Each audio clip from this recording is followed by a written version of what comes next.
बोल के बता दिया करो भाई,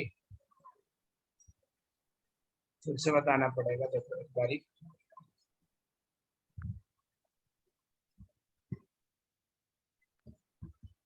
देखो चैप्टर नया स्टार्ट किया है हमने, एक बारी फिर से बता दे रहे हैं, रिकॉर्डिंग रह गई थी हम करना।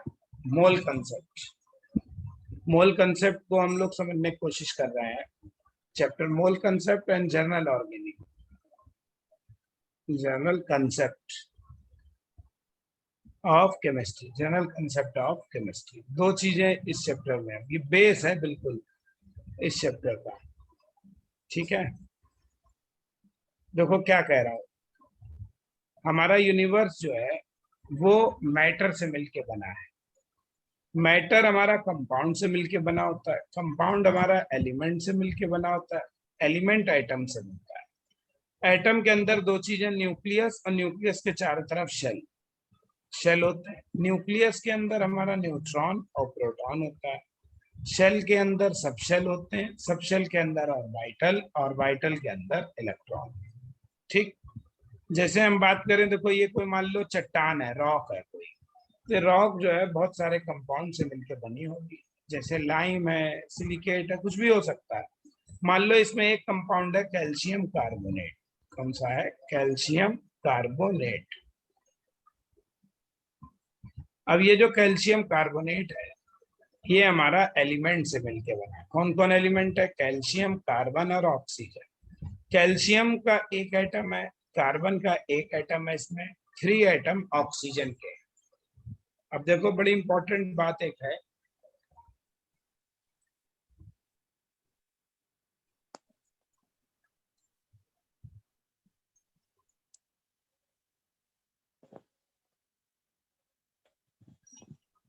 एटम जो होती है, देखो क्या है, एटम हमारा बहुत ही छोटी चीज है, वेरी वेरी स्मॉल। ठीक, बहुत स्मॉल होता है, तो इसलिए इसका नंबर कितना है, इसका मास कितना है, उसको हम बता नहीं सकते नॉर्मल कंडीशंस में। ऐसा नहीं है कि हम उसको तोल लें, जैसे चीजों को हम लोग तोल लेते हैं ना तराजू पे, वेइंग कर लें।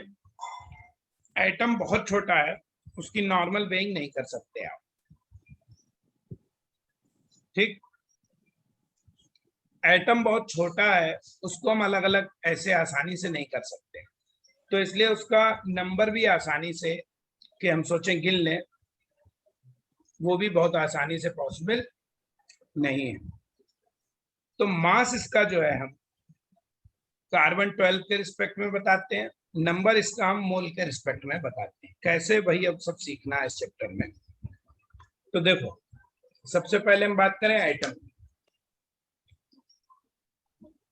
एटम में मैंने कहा दो चीजें होती हैं, न्यूक्लियस होता है और उसके चारों तरफ इलेक्ट्रॉन है। ये हमारा न्यूक्लियस है जो कि पॉजिटिवली चार्ज होता है, पॉजिटिवली,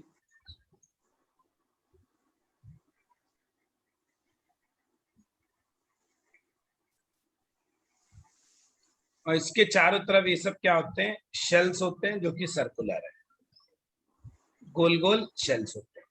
शेल्स के अंदर इलेक्ट्रॉन रहते हैं, शेल्स शेल्स के अंदर कौन रहते हैं, इलेक्ट्रॉन रहते हैं। ऐसे समझ लो, शेल के अंदर सब शेल है, सब शेल के अंदर ऑर्बिटल है, उसमें इलेक्ट्रॉन है। अब न्यूक्लियस के अंदर जो भी चीजें होती हैं उन्हें हम न्यूक्लियर पार्टिकल्स कहते हैं, न्यूक्लियर पार्टिकल्स। ठीक, न्यूक्लियस के अंदर न्यूक्लियर पार्टिकल्स होते हैं, कौन कौन होते हैं, न्यूट्रॉन एंड प्रोटॉन। न्यूट्रॉन होते हैं और प्रोटॉन, बहुत बेसिक चैप्टर है ये, लेकिन इसको सीख जाओगे तो जिसको नहीं आता है तो उसका बेस क्लियर हो जाएगा। तो न्यूक्लियस के अंदर न्यूट्रॉन होते हैं और प्रोटॉन होते हैं। ठीक, तो अब हमारे पास तीन चीजें हैं, देखो, न्यूट्रॉन, प्रोटॉन और इलेक्ट्रॉन। न्यूक्लियस के बाहर इलेक्ट्रॉन, न्यूट्रॉन न्यूट्रल होते हैं, प्रोटॉन हमारे पी से प्रोटॉन, पी से पॉजिटिव होते हैं, ये पार्टिकल होते हैं। ठीक, और इलेक्ट्रॉन हमारे नेगेटिव होते हैं। इन पर नेगेटिव चार्ज होता है, इन पर पॉजिटिव चार्ज होता है, और वो हमारे न्यूट्रल होते हैं। ठीक, मास की बात करें अगर इनके वजन की, तो न्यूट्रॉन को चलो n से लिख दो, प्रोटॉन को p से लिख देते हैं, इलेक्ट्रॉन को e से लिख देते हैं। तो न्यूट्रॉन इसमें सबसे भारी होता है, प्रोटॉन उससे हल्का, और इलेक्ट्रॉन सबसे हल्का। ठीक, ये इलेक्ट्रॉन की जो डिस्कवरी है, डिस्कवर्ड बाय जे थॉमसन।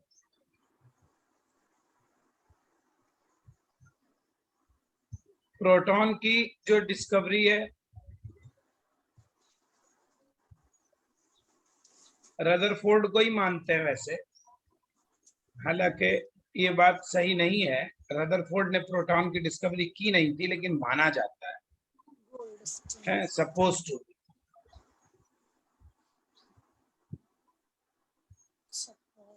मानत वैसे इसको एक्चुअल में डिस्कवर किया था गोल्डस्टीन ने, इसने किया था गोल्डस्टीन ने, लेकिन रदरफोर्ड ही माना जाता है। एग्जाम में आए तो रदरफोर्ड ही टिक करना। एक्चुअली रदरफोर्ड ने उसकी प्रॉपर्टीज बताई थी, लेकिन उसी को मानते हैं साइंटिस्ट लोग, क्योंकि गोल्डस्टीन डिस्कवर तो कर लिए थे, कुछ बता नहीं पाए थे उसके बारे में क्या चीज है, इसलिए रदरफोर्ड को ही माना जाता है। न्यूट्रॉन की डिस्कवरी करी थी जेम्स चैडविक ने, डिस्कवर्ड बाय चैडविक। ठीक, न्यूट्रॉन की डिस्कवरी किसने करी? जेम्स चैडविक ने। ठीक, चलो देखो, तो ये तो हुआ इसका ये बात, कुछ काम की बातें हल्के हल्के। अब देखो कुछ और टर्म। अब नंबर ऑफ प्रोटॉन्स जो होते हैं इन न्यूक्लियस, किसके? ऑफ एन एटम के, किसी एटम के, किसमें? In any, of an element, in any element.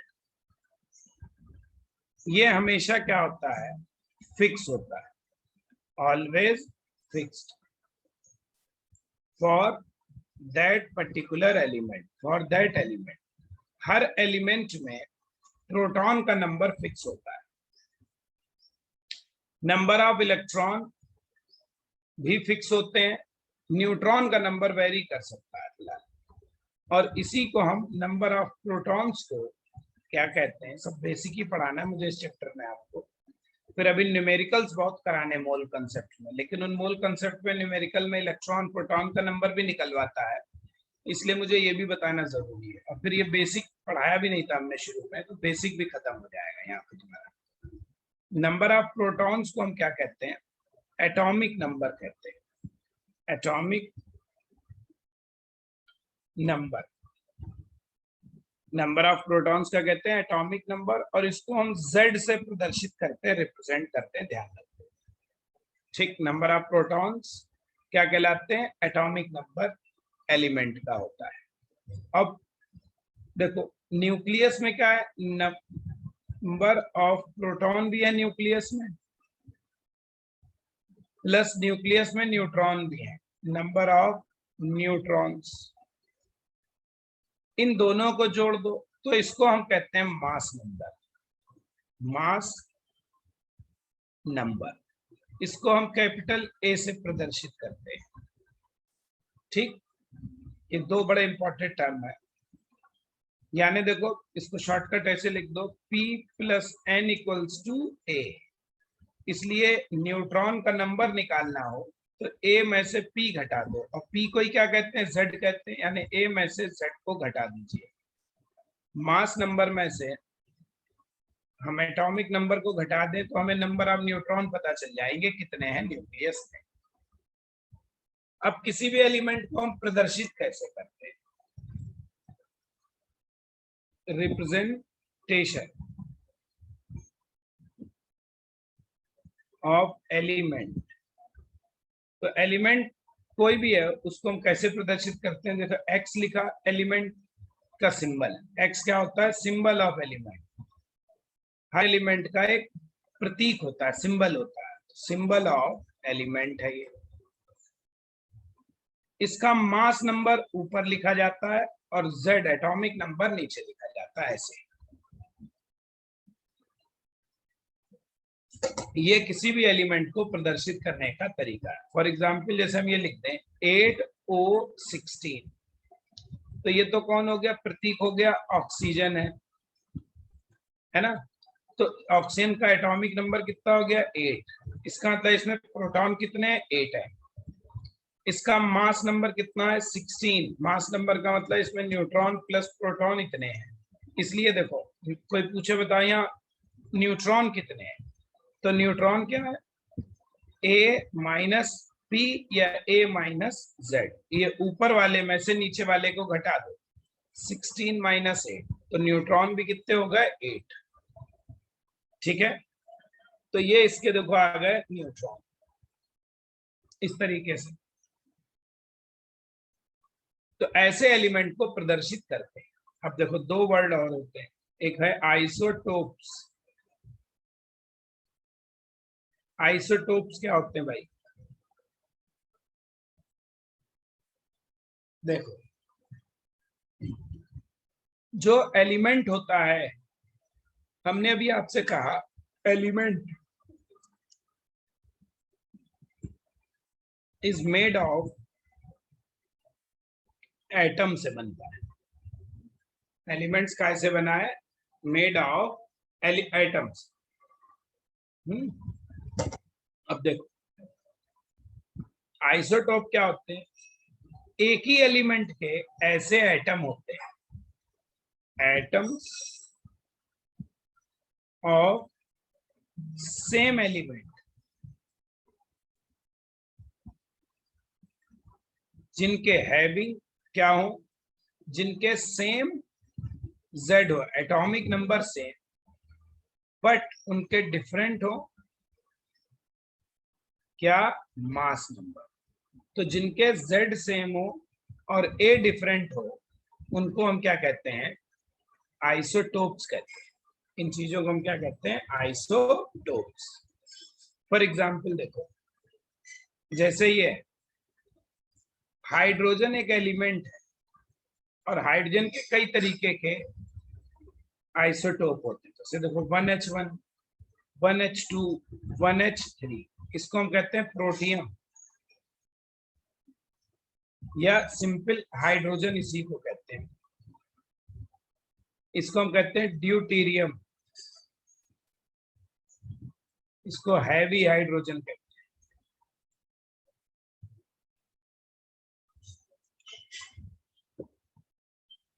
ये आपका कहलाता है ट्राइटियम।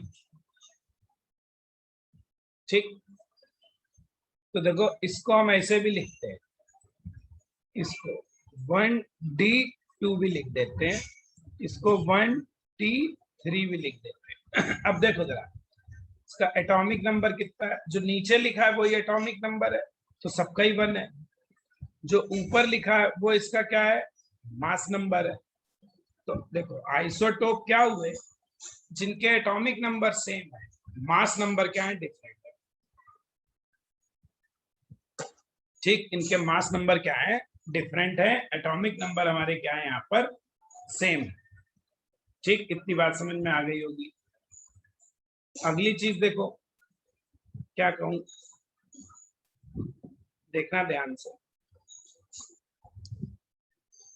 चूंकि Z जितना होता है उतने ही हमारे प्रोटॉन होते हैं, तो इसमें 1 1 1।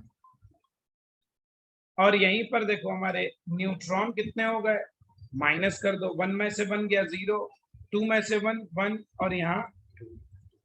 इसका मतलब दैट इज, अच्छा, और जितना यहाँ पे इलेक्ट्रॉन भी 1 है, अभी दिखाते हैं। दैट इज इन आइसोटोप्स की क्या खास बात है, ध्यान से देखो। क्या होता है, सेम होते हैं इसमें Z, सेम होता है इनका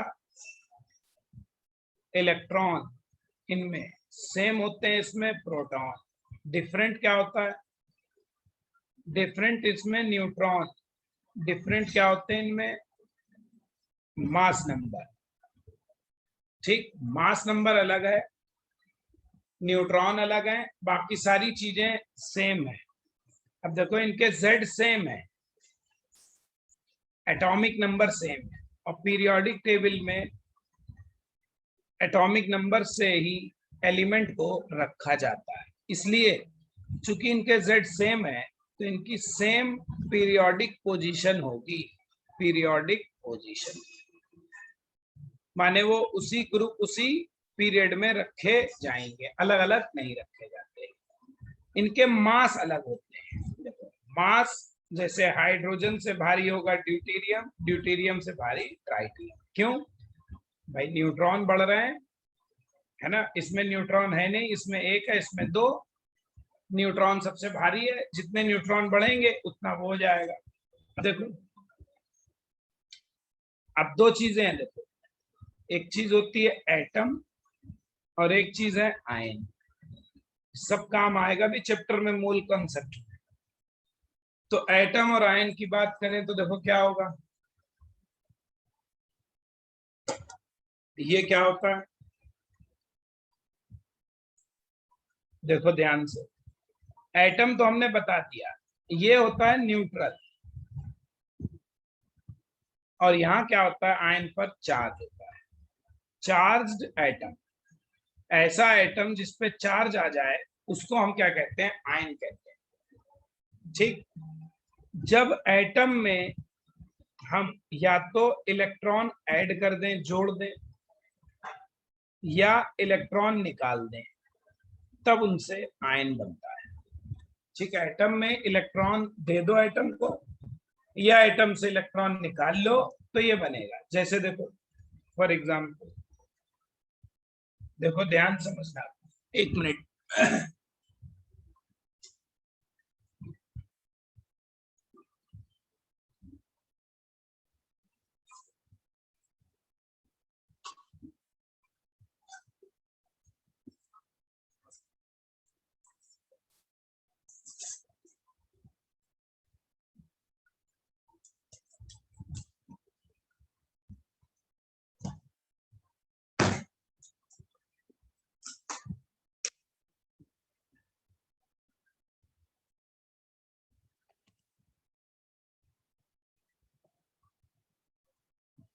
तो देखो क्या कह रहा हूं,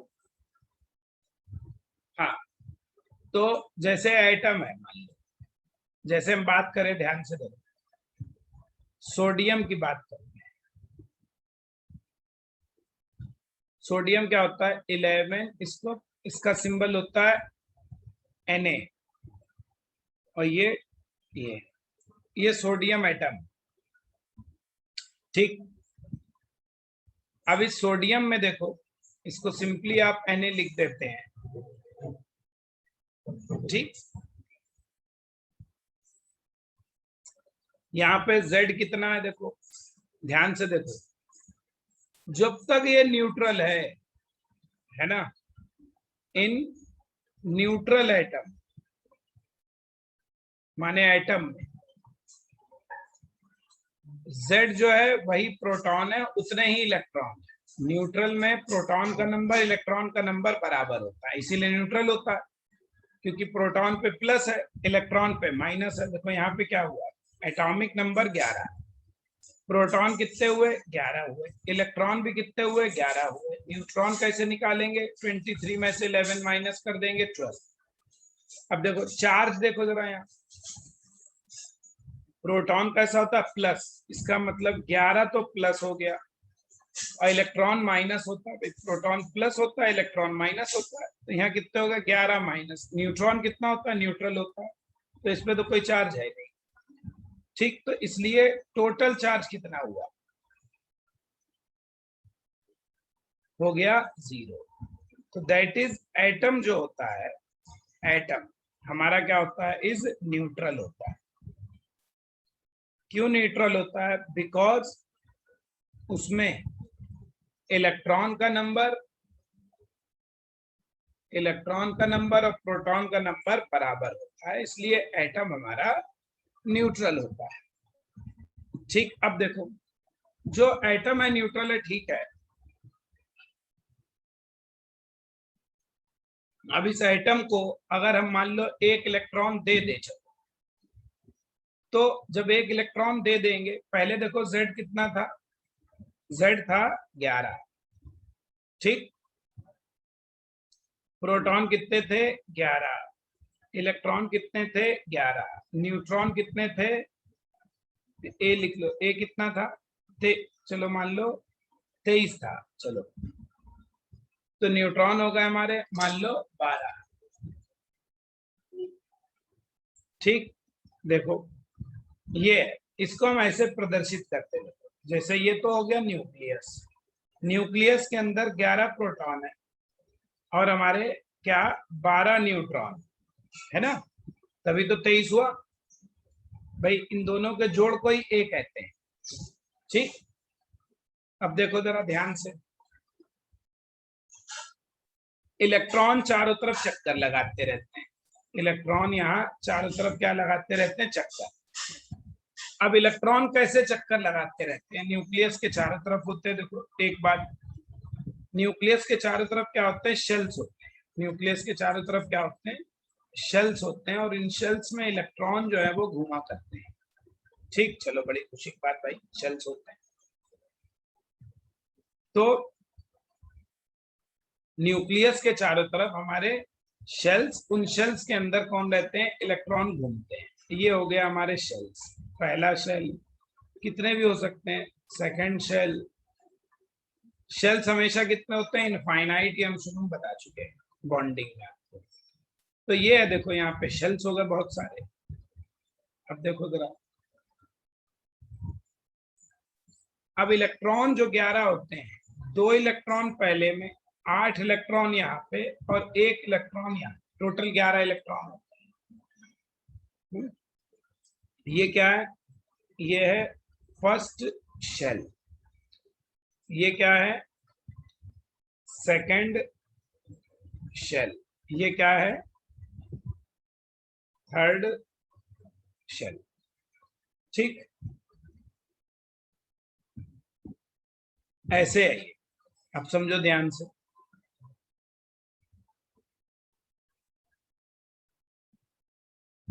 ध्यान से समझना, देखो तो जो इलेक्ट्रॉन है हमारे यहाँ पे, थर्ड शेल, सेकंड शेल, इसमें इतने देखो 11 ही प्रोटॉन है, 11 इलेक्ट्रॉन है, न्यूट्रल एटम। ये एटम, ये कौन है,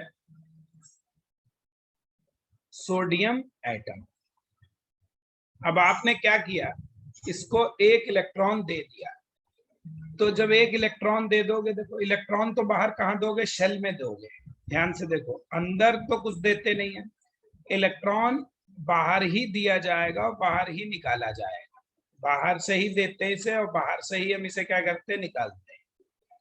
तो देखो 2 इलेक्ट्रॉन अभी भी यहाँ, 8 इलेक्ट्रॉन यहाँ, यहाँ होगा 12। जो 1 इलेक्ट्रॉन था बाहर शेल में, आखिरी वाले शेल में 1 इलेक्ट्रॉन था ना, अब वहां कितने हो जाएंगे, एक और मिल गया, तो वहां पे हो जाएंगे 2 इलेक्ट्रॉन। तो यहाँ हो गए 2 इलेक्ट्रॉन। तो अब देखो Z उतना ही है, प्रोटॉन भी उतने ही है, इलेक्ट्रॉन हो गए 12। ए अभी भी हमारा 23 है, क्योंकि ए अंदर होता है। न्यूट्रॉन हमारे अभी भी उतने ही है। अब देखो टोटल चार्ज यहाँ कितना हो गया, इसका मतलब हो गया टोटल चार्ज, देखो प्रोटॉन कितने हैं, 11, तो 11 तो प्लस हो गया। इलेक्ट्रॉन कितने हो गया, 12।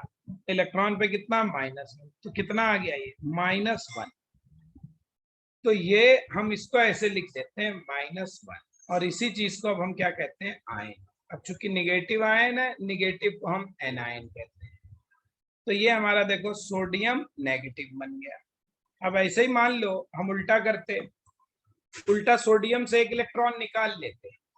मान लो क्या करते, सोडियम से एक इलेक्ट्रॉन निकाल देते हैं, तो इलेक्ट्रॉन दिया भी जाएगा आखिरी शेल में और लिया भी जाएगा आखिरी शेल में।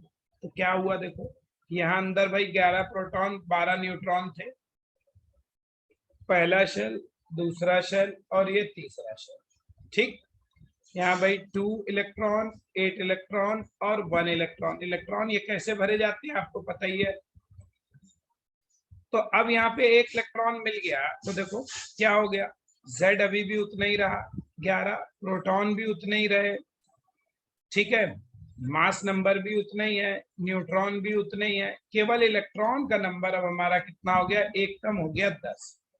तो टोटल चार्ज हमारा कितना हो गया भाई, 11 प्रोटॉन है तो 11 प्लस इलेक्ट्रॉन 10 हो गए, माइनस तो कितना बचा प्लस। तो अब सोडियम के ऊपर एक प्लस दिखा देंगे, है ना, ये हमारा क्या बन गया, आयन। अब चूंकि पॉजिटिव आयन है इसको हम कैटायन कहते हैं। ठीक, इस तरीके से हमारा क्या बन गया, कैटायन बन गया। तो आयन में क्या फर्क हो गया, केवल देखो इलेक्ट्रॉन के नंबर में फर्क होता है आयन में, बाकी सब कुछ वही होता है। ठीक है, इतनी बात सब समझ गए होगे, बहुत बेसिक से पढ़ा रहा हूं तभी तुम्हारे ये अभी आगे क्वेश्चंस मूल कॉन्सेप्ट के सॉल्व होंगे अच्छे से। ठीक, तो दैट इज क्या रिजल्ट निकला, आई माने दैट इज, क्या रिजल्ट निकला, इन आयन क्या होता है, number of electrons get changed, बदल जाता है। प्रोटॉन Z A क्या रहते हैं, रिमेन सेम रहते हैं, इनके अंदर कोई फर्क नहीं पड़ता। ठीक, चलो तो इतना समझ गया होगे। आइसोटोप मैंने बता दिया, अगला है आइसोबार्स।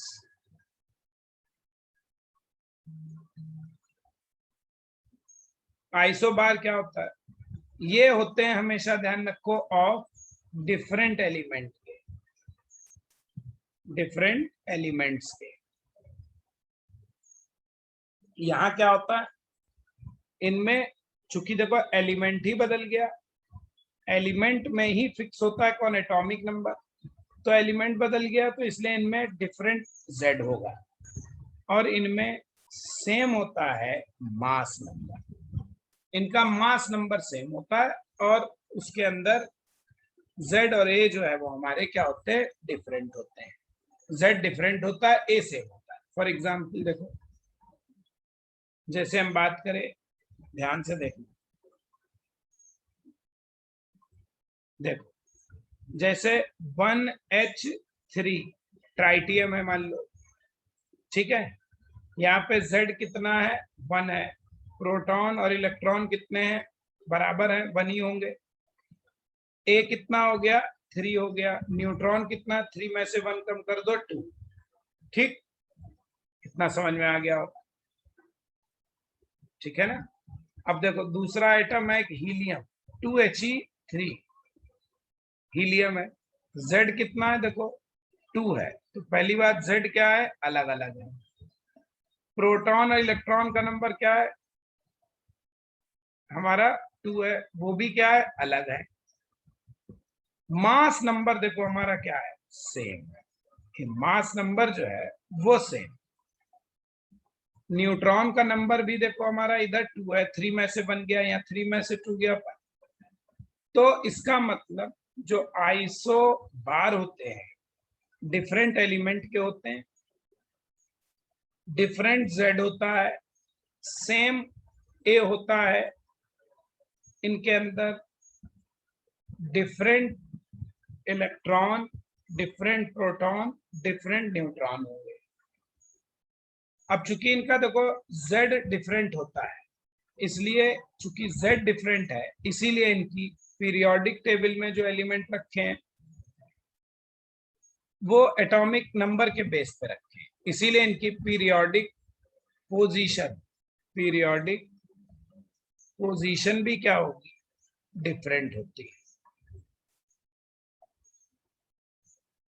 पीरियोडिक पोजीशन भी इनकी क्या होती है, डिफरेंट होती है, इसलिए ये आइसोबार्स कहलाते हैं। ऐसे ही होते हैं आइसोटोन्स, आइसोटोन्स क्या होते हैं? इसमें सेम नंबर ऑफ न्यूट्रॉन्स होते हैं। ये भी हमेशा डिफरेंट एलिमेंट के होते हैं, न्यूट्रॉन अलग अलग सेम होंगे इसमें, ठीक है। जैसे देखो 1H2 कहें और 2He3 कहें, तो देखो Z देखो जरा क्या है, 1 2, यानी Z कैसे इनके डिफरेंट है। इलेक्ट्रॉन प्रोटॉन, इसमें 1 इसमें 2, ये भी क्या है डिफरेंट। ये तो हम एटम ही लिख रहे हैं, आयन तो लिख नहीं रहे जो इलेक्ट्रॉन प्रोटॉन अलग हो। आयन में इलेक्ट्रॉन प्रोटॉन अलग, एटम में बराबर। मास नंबर कितना है इनका? 2 है, इसका 3 है, ये भी क्या है डिफरेंट है। न्यूट्रॉन का नंबर क्या होता है? 2 में से 1 को घटाओ 1, 3 में से 2 को घटाओ 1। ये कैसा है देखो सेम। तो आइसोटोन्स जिसमें सिर्फ न्यूट्रॉन सेम होता है, बाकी सब कुछ अलग होता है, ये आइसोटोन्स कहलाते हैं। समझ गए? आइसोटोन्स कहलाते हैं, ध्यान रखना, इतना समझ गया होगा। फिर होता है आइसो इलेक्ट्रॉनिक, जिनमें क्या होते हैं same electrons, same number of electrons, electron का नंबर सेम है, ठीक। देखो जैसे ये है मान लो सोडियम और इधर है नियॉन, सोडियम प्लस है, ठीक, आयन है, और ये एटम, ये आयन है, ये एटम है। देखो जरा सोडियम क्या होता है? सोडियम होता है 11, मान लो 23, चलो देखो ये फिक्स होता है, ये सोडियम का 23 भी हो सकता है, 24 भी हो सकता है, 22 भी हो सकता है, भाई आइसोटोप होंगे। एक ही एलिमेंट बहुत सारे आइसोटोप से मिलके बना होता है। नियॉन जैसे क्या है, ये 10, सोडियम 20, नियॉन 20 भी हो सकता है, इसका 21 भी होता है, 19 भी होता है। तो चलो खैर हम इसी की बात करेंगे फिलहाल। देखो Z, देखो Z कितना है इसका 11, इसका Z कितना है 10, तो ये क्या है डिफरेंट। फिर प्रोटॉन, इसमें 11, इसमें 10, ये भी क्या है डिफरेंट, ठीक। अब देखो इनके इलेक्ट्रॉन, प्लस का मतलब होता है उतने इलेक्ट्रॉन चले गए, तो यहाँ पे कितने बचे? 10 बचे। भाई न्यूट्रल एटम में जितने प्रोटॉन उतने इलेक्ट्रॉन होते, 11 ही होते। चूंकि प्रोटॉन सोडियम में 11 है, तो सोडियम एटम में इलेक्ट्रॉन भी 11 होते हैं। एक प्लस का मतलब एक इलेक्ट्रॉन कम हो गया, तो इलेक्ट्रॉन बचे 10। और ये तो न्यूट्रल है, ये मान लो 10 20 वाला है, 10 है एटॉमिक नंबर इसका, तो ये 10, तो ये क्या हो गए सेम हो गए। तो इसलिए ये दोनों क्या हो गए आइसो, माने सेम होता है, इलेक्ट्रॉनिक माने इलेक्ट्रॉन, जिनमें इलेक्ट्रॉन सेम हो उन्हें हम आइसो इलेक्ट्रॉनिक करते हैं, ठीक। तो आइसोटोन्स को आइसोन्यूट्रॉनिक भी कहते हैं। आइसोटोन्स का मतलब जिसमें न्यूट्रॉन सेम। तो इतनी बातें कुछ मेरे ख्याल में समझ में आई होंगी, कैसे हम इसकी बात करते हैं। इतना समझे सब लोग? ठीक है, चलो देखो अब आगे समझो। अब क्या बताऊं, देखो इतनी बात तो हमने ये बात करी कौन क्या होता है बेटा, ठीक। इसका डिस्क्रिप्शन बताया मैंने एटम का, कैसे एटम कंपोज होता है। ये तो कंपोजिशन ऑफ एटम था, ये जो टॉपिक था यहाँ पर, ये हमने आपको बताया कंपोजिशन ऑफ एटम। ये है कंपोजिशन ऑफ एटम, एटम क्या चीज है। अब बात करें इसके, हम साइज तो हमने बता ही दिया बहुत छोटा होता है। अब हम बात करेंगे इसके मास की, ठीक। अभी कंपोजिशन पढ़ लिया है, अब हम मास पे पढ़ेंगे, और जब मास पढ़ेंगे तब हमारा मोल का यूज शुरू होगा, यानी अब हमारा मोल कॉन्सेप्ट यहाँ के आगे स्टार्ट होगा, ठीक है। तो देखो कैसे होगा, ध्यान से समझो भाई। चलो देखो,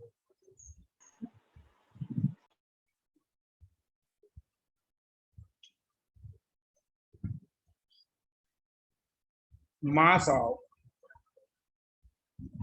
एटम, आयन, मॉलिक्यूल,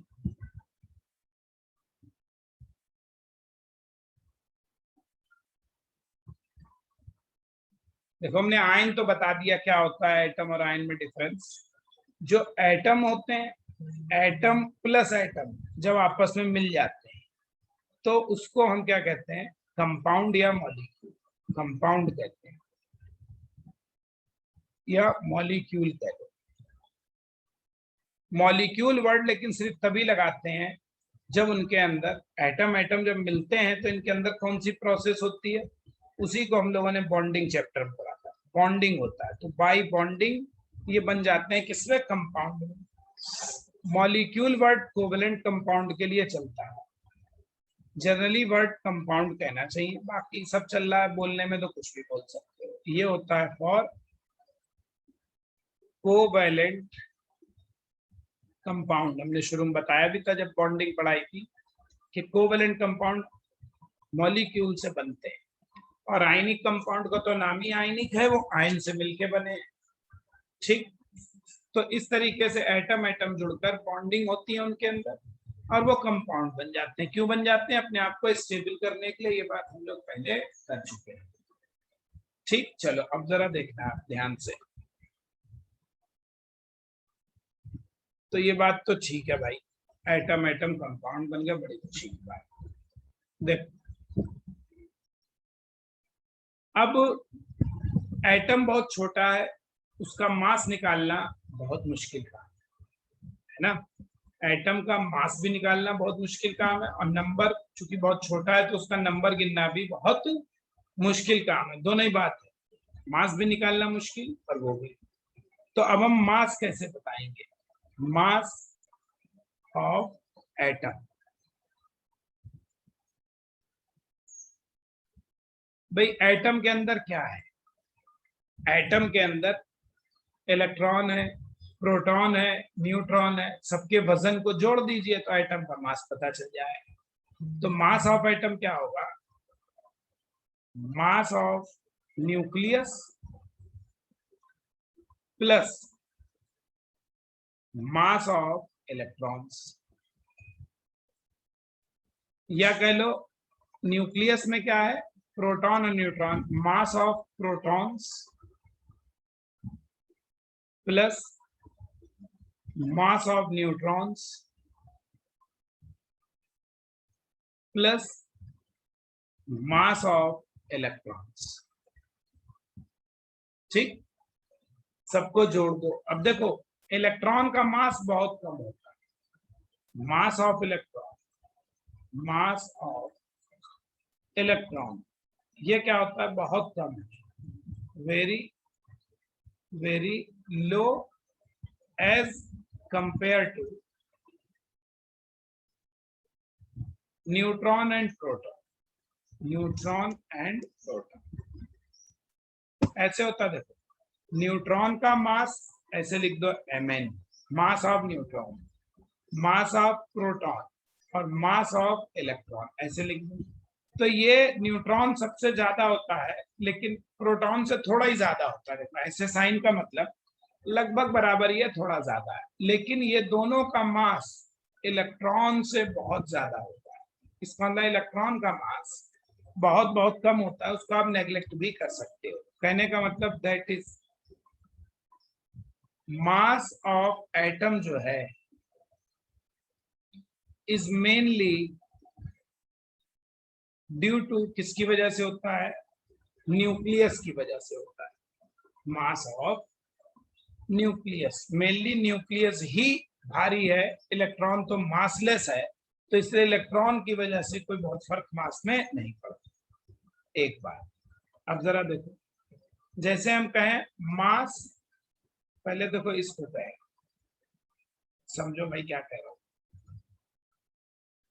जैसे देखो ये आइसोटोप्स ऑफ कार्बन की बात करें, एक कार्बन एक एलिमेंट है और उसके आइसोटोप्स की बात करें तो कार्बन देखो 6C12 भी होता है, 6C13 भी होता है, 6C14 भी होता है। ये वाला इसमें सबसे स्टेबल होता है, most stable.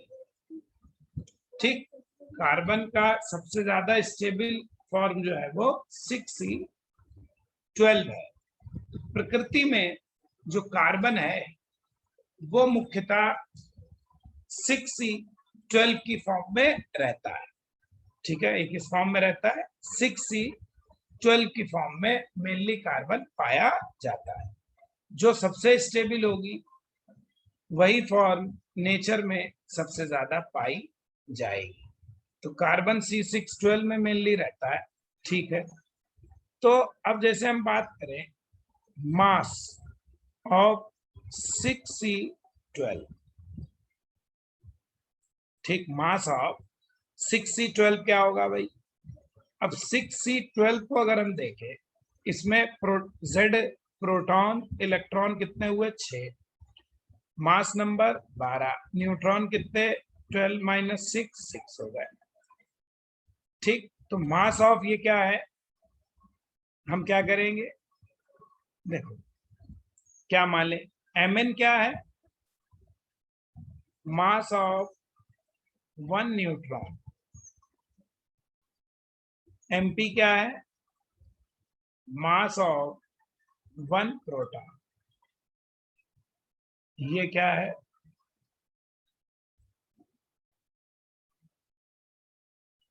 Mass of 1 electron. तो देखो मास ऑफ 6C12 क्या हुआ? सबका मास जोड़ दो, इसमें इलेक्ट्रॉन कितने हैं, प्रोटॉन कितने हैं, न्यूट्रॉन कितने हैं? तो 6 हैं हमारे कौन? न्यूट्रॉन। तो 6 इंटू मास ऑफ 1 प्रोटॉन, एक प्रोटॉन का Mp है तो 6 का कितना हुआ? इतना। ऐसे ही एक न्यूट्रॉन का 1 है, Mn है, तो 6 न्यूट्रॉन है तो 6 से जोड़ दो। और इसके अंदर सर इलेक्ट्रॉन कितने हैं? 6 हैं, तो एक इलेक्ट्रॉन का इंटू 6, ये हो गया इसका मास। ठीक, तो मास देखो इस तरीके से होता है किसी एटम का।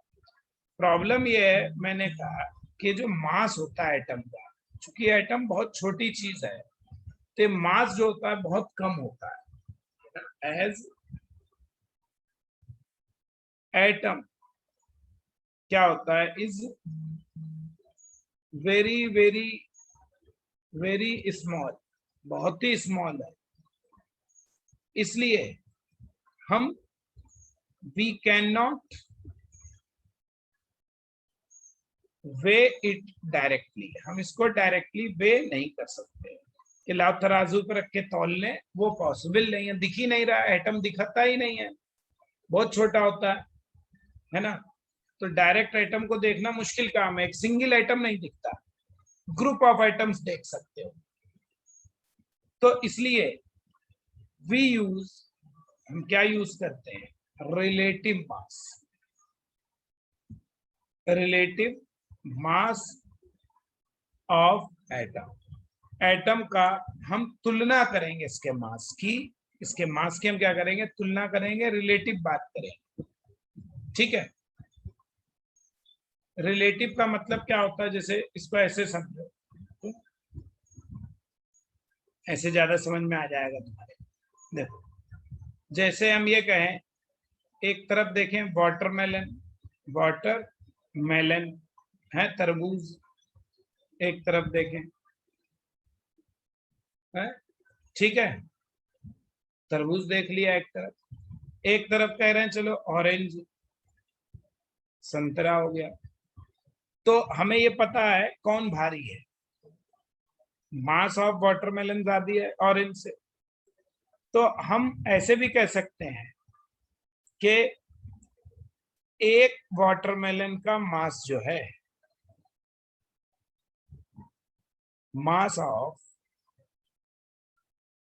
1 वाटरमेलन, हम कह सकते हैं ये क्या है, मान लो 10, 15 कुछ भी है, जो भी है 15 इंटू मास ऑफ 1 ऑरेंज, है ना, ये मान ले,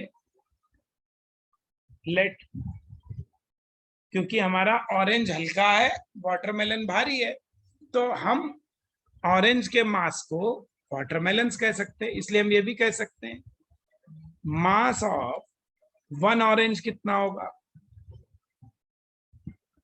वो होगा मास ऑफ 1 वाटरमेलन।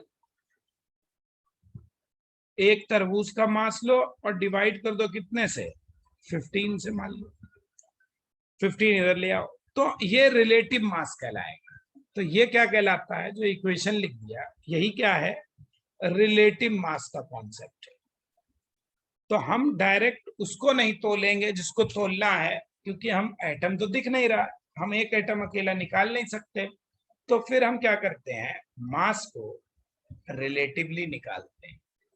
तो दैट इज, इससे रिजल्ट है कि mass of atom is expressed, व्यक्त किया जाता है इन रिलेटिव कंडीशन। किससे करते हैं, विद, WRT का मतलब था विद रिस्पेक्ट टू 6C12 से। जो कार्बन, जैसे हमने ऑरेंज का मास निकाला वाटरमेलन के रिस्पेक्ट में, ठीक है, ऐसे ही हम एटम का मास 6C12 के रिलेटिव में निकालेंगे। इतनी बात सबको समझ में आई नहीं आई, बोलो भाई। अरे यहां तक समझे सब लोग, नहीं, ठीक है, इतना समझ में आ गया होगा।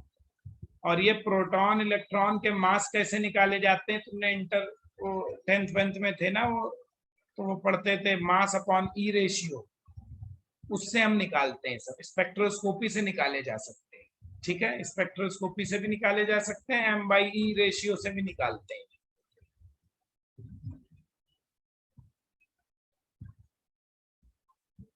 तो वो, चलो इतना मेरे ख्याल में समझ गया होगा तुम। ये जर्नल चैप्टर अब हमने शुरू किया है ताकि तुम्हारा जो, बस यही एक जर्नल और बचा, और इसके बाद GOC, उसके बाद तो फिर बहुत जल्दी जल्दी खींचेगा सब ये। यही वाले ज्यादा थोड़े से डिटेल में पढ़ ले हैं, क्योंकि ये हमारे बेसिक्स को क्लियर करते हैं, है ना। तो हाँ कार्बन 12 को ही क्यों लेते हैं इसमें हम हाँ, रिलेटिव ये कंडीशन? बताते हैं आपको, अभी कल बताएंगे।